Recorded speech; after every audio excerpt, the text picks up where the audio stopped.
Setelah sebulan terbaring di rumah sakit mayat akibat penganiayaan yang dilakukan oleh Mario Dandi, kondisi terbaru David Ozora kembali dibagikan melalui akun @naomi_prayoga.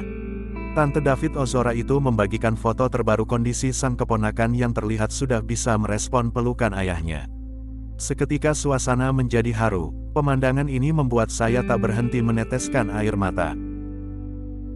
Naomi juga terlihat membagikan momen interaksi David dengan neneknya. Di momen itu, David disebut sudah bisa memberikan respon dengan menggenggam tangan sang nenek. Hanya melihat David mengalungkan tangannya ke pundak bapaknya, dan mencengkeram kuat lengan eyangnya.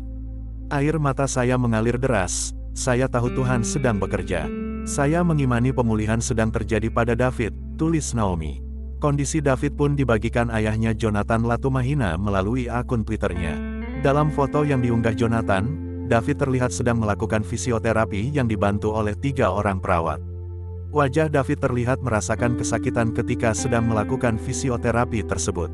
Dalam postingannya Jonathan menuliskan kata-kata yang ditujukan untuk Mario dan di CS. Mereka sedang mengemis simpati publik untuk memperingan vonisnya kelak. Dia juga menuliskan bahwa dia bangga sama anaknya yang tidak pernah lelah berjuang, dan selama apapun dia akan menunggu dan selalu berada di sampingnya.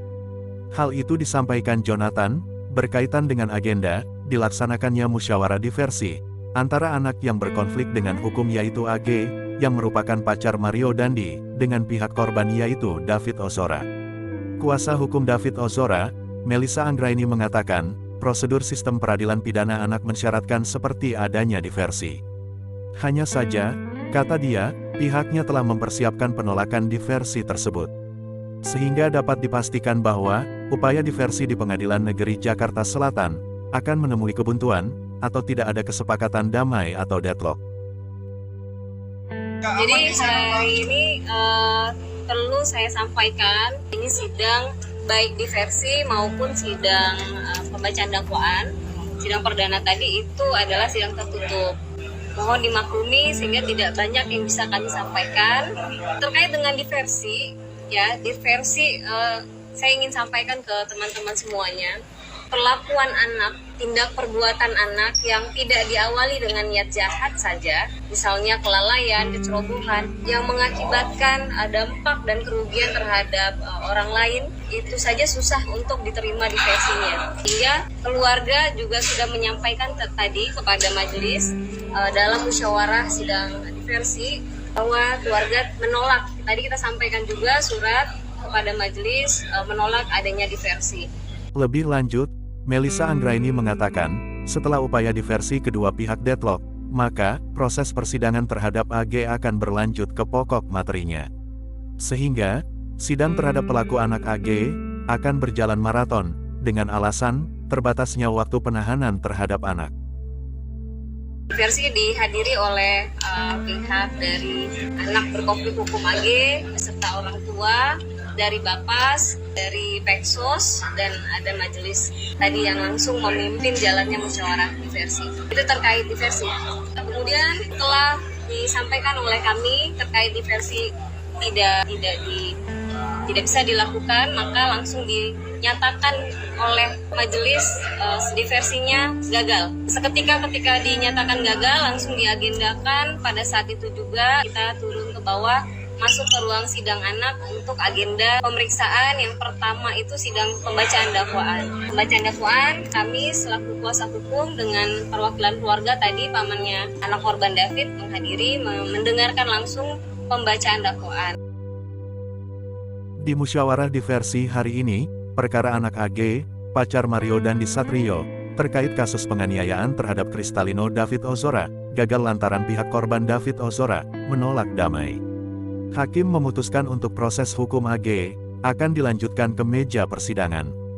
Sidang perdana AG dilanjutkan dengan agenda pembacaan dakwaan. Dalam pembacaan dakwaan, pasal yang disampaikan masih sama dengan pasal yang pada saat proses penyidikan, ya, penganiayaan berat terencana, dengan dakwaan alternatif, ya, Undang-Undang Perlindungan Anak yang ancamannya 5 tahun, dan pasal 355 penganiayaan berat junto 56 KUHP tentang pembantuan pidana yang ancaman pidananya 12 tahun.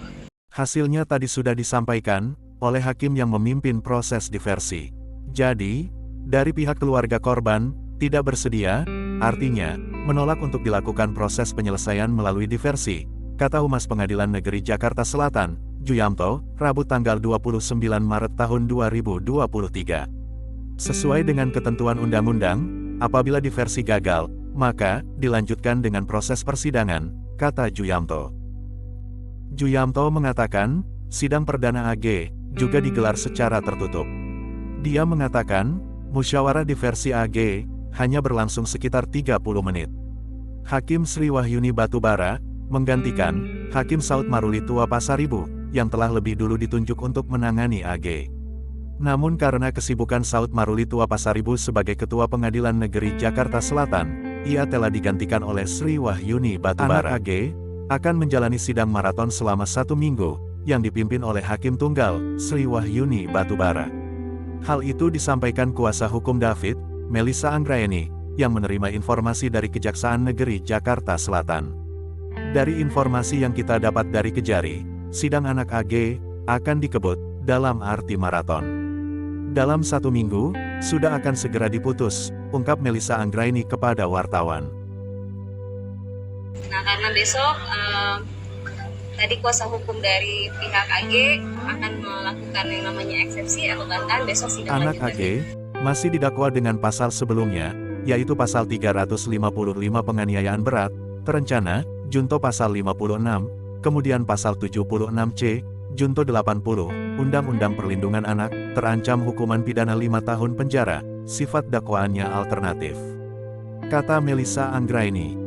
Yang tadi kami sampaikan bahwa pasalnya masih pada pasal 355 penganiayaan berat, terencana, junto pasal 56, kemudian pasal 76C, junto 80 Undang-Undang Perlindungan Anak, yaitu ancaman pidananya 5 tahun. Sifat dakwaannya alternatif.